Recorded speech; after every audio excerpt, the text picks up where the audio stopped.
General Turner, I want to thank you for the kind words and for hosting today's ceremony, honoring my retirement. You are a phenomenal leader, mentor, and I greatly value your friendship.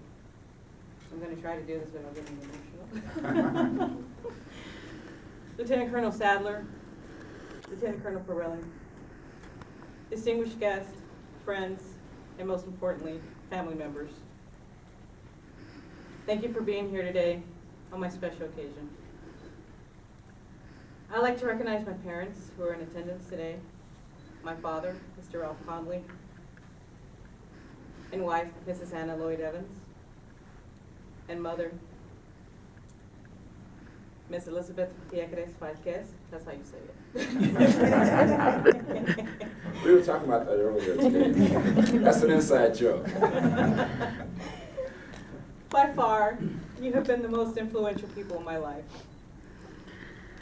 Daddy, you and Anna gave me the foundation in patriotism and selfless service through your career in the diplomatic corps, spending more than 30 years serving our nation.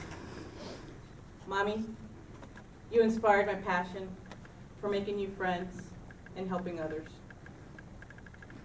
It wasn't, however, until a few years after graduating high school, while visiting my father in Nicaragua, that I really witnessed the military aspect of selfless service.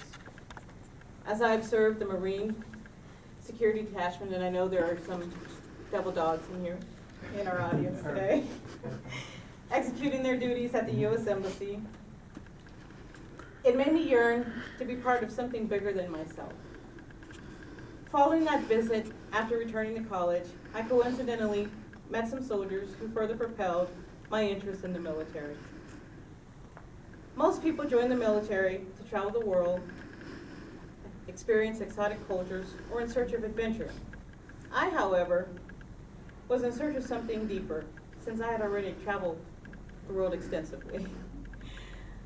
And so as I embarked on my journey to serve our nation by enlisting in the Army, I was in search of the attributes, leadership, discipline, and resiliency, to name a few, that are very much in demand today by private companies seeking to hire military talent.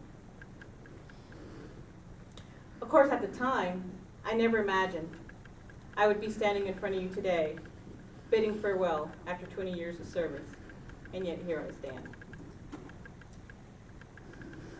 This is the emotional part.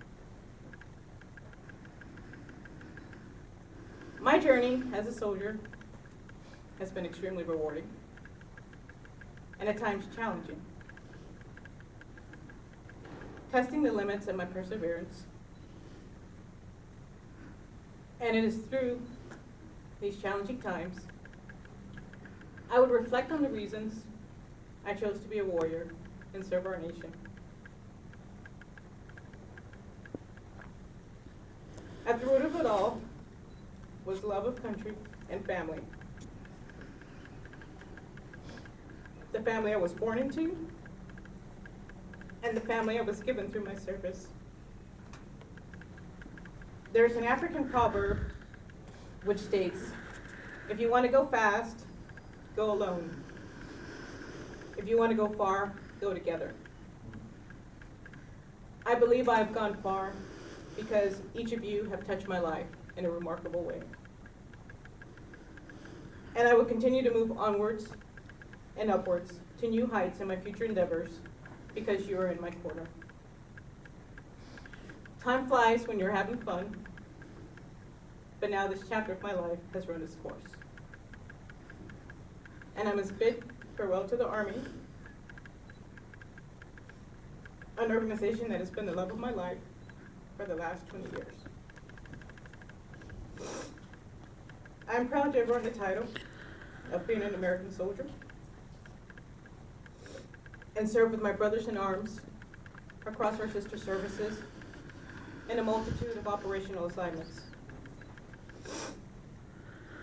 I have made lasting friendships, and I'm a better person because of it. I will never forget that I was once a warrior and a member of a team, that I proudly served the people of the United States and I lived the Army values. That I was a guardian of freedom and the American way of life. And although I may be retired, the spirit of the American soldier will stay with me forever. Thank you.